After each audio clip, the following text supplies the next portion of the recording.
Welcome to today's Wednesday workshop. Today we're going to be looking at using Microsoft Office. And in particular, this first session is going to concentrate on using the Word package. By the way, my name's Bruce McLaughlin and I'm the manager of the Knowledge Exchange Centre. So when it comes to using the Microsoft Office programs, there are three main programs that you'll find are used. The first of those is Word, and we're going to be looking at Word today. Second package is Excel, and the third main package is what's called PowerPoint. If those are new words to you, just to explain in summary what each of those does, Word is used for the production of documents, and clearly you'll be using this for the creation of your assignments. Then we have Excel, which is basically a giant calculator and can do anything to do with maths and is probably cleverer than you or me or anybody else. And lastly, we have PowerPoint. PowerPoint is used for presentations, and you'll use this package when it comes to the presentations you'll make as part of your overall assignments. Because all three packages come from the Microsoft Office suite, you'll notice that there are many similarities between them. We're looking today at the toolbars and the icons that you see across the top of each of the packages. This top bar here represents PowerPoint, this second bar represents Excel, and the bottom bar is for Word. And you'll see just by looking at them that there are many similarities between them. Let's look at some of the most commonly used icons in the Word package. You'll see I've created some random text here just for illustration purposes, and you'll also notice that I've exaggerated greatly the icon that represents the mouse or the cursor, just to make it really clear where I'm moving to. Let's first have a look at copying and pasting. I don't want to spend too long on this area because that's something, of course, we don't want to encourage you to do too much of from the internet and places like that. But to show you how to use the facilities, first of all, highlight the text that you want to copy. Then you go up to this little set of icons up here. These two sheets of paper together represent the copy icon. Simply click on those, move your cursor to where you would like to paste, and press paste. There we are. We've recreated the text and copied it to a new place in our document. Just to help you, this other icon up here, the pair of scissors, does exactly what it indicates. They cut text and then allow you to paste it into another part of your document.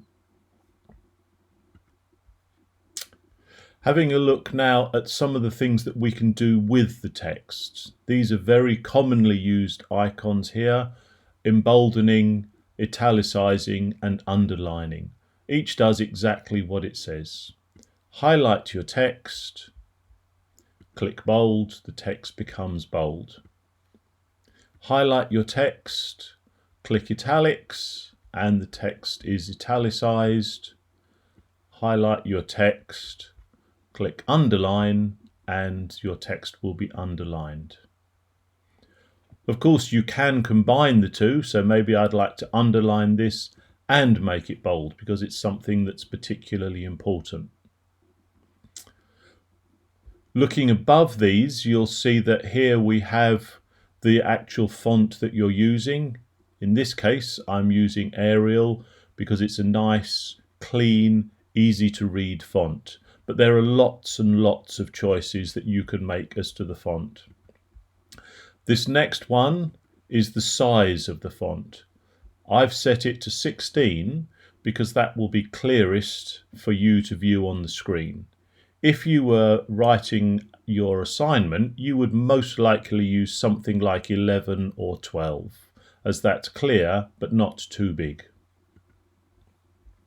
One final thing in enhancing your text, I've highlighted a little bit more, and you can see here this little icon. That simply adds colour to the text. You click on the little down arrow and it gives you all the choices of colours, and you can just pick the colour that you would most like to use. So there we are. That's how you change some of the look of your text.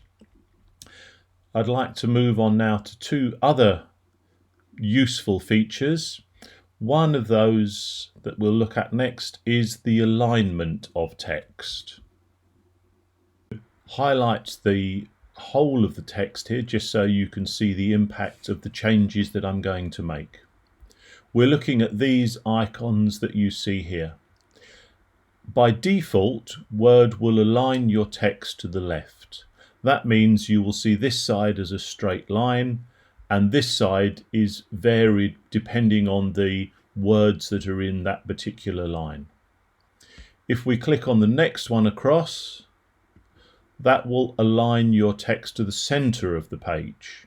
You'll see that where there are single words, they're appearing right in the middle of the page. We tend not to use such alignment for most college assessments unless it's to emphasize something particular. The next icon across does exactly what the picture implies, and it aligns your text to the right hand side of your page, so the odd pieces are here.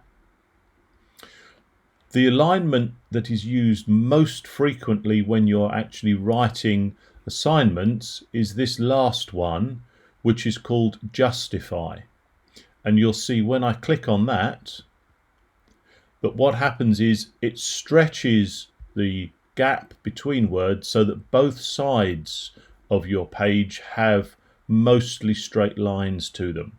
It creates a nice visual impact to your text. Next, I'd like to look at bullets and numbering. These appear just above the alignment dialog boxes, and the first one, which exactly is like its picture, is to make your text into a bullet point. So if I click on that, you'll see that what it's done is each paragraph has become a bullet point. So in other words, where we use this feature, the return button, that will create the next bullet in our list. The next one across will change bullets and make them into numbers. So, and it automatically will start 1, 2, and you will see if I bring my cursor to this point and press the enter button, automatically Word will assume that I want to use the number 3 for the next point in my list. Now that we know some of the changes that you can make to your text in Word, let's just have a general look at document layouts and the changes that those icons make when we look at a page of text. What I've done is I've created a whole page of a document, and I'd like to show you the impact of amending that using those icons that we've just been looking at. So here we are. Here's our random page full of text, and as you can see, it doesn't look particularly appealing at the moment. So the first change that we're going to make to the document is we're going to add some paragraphs to it. There we are. You can immediately see that text looks a little bit neater than just a whole mass of type all in a row. Let's look at our next change to the document. Here I've used some of the emboldening and text enlarging tools simply to add a title to my document and some subheadings for each of the different sections in the document.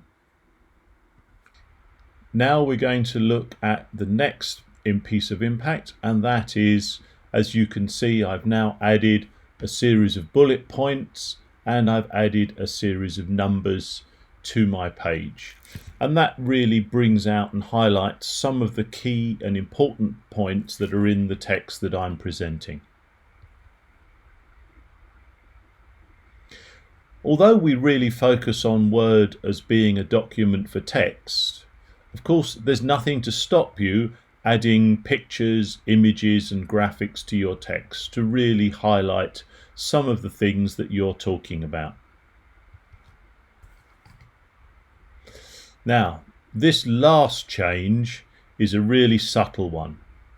Let's put this page in, and I'm going to just pause for a moment or two for you to look at those two pages and see if you can see what the difference is between them.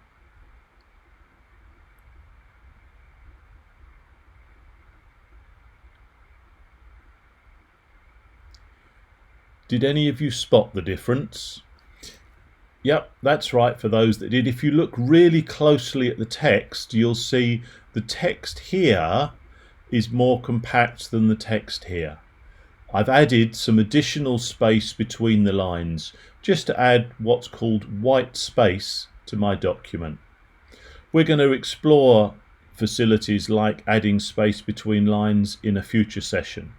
But for now, I hope you've enjoyed this first session on Microsoft packages and in particular Word.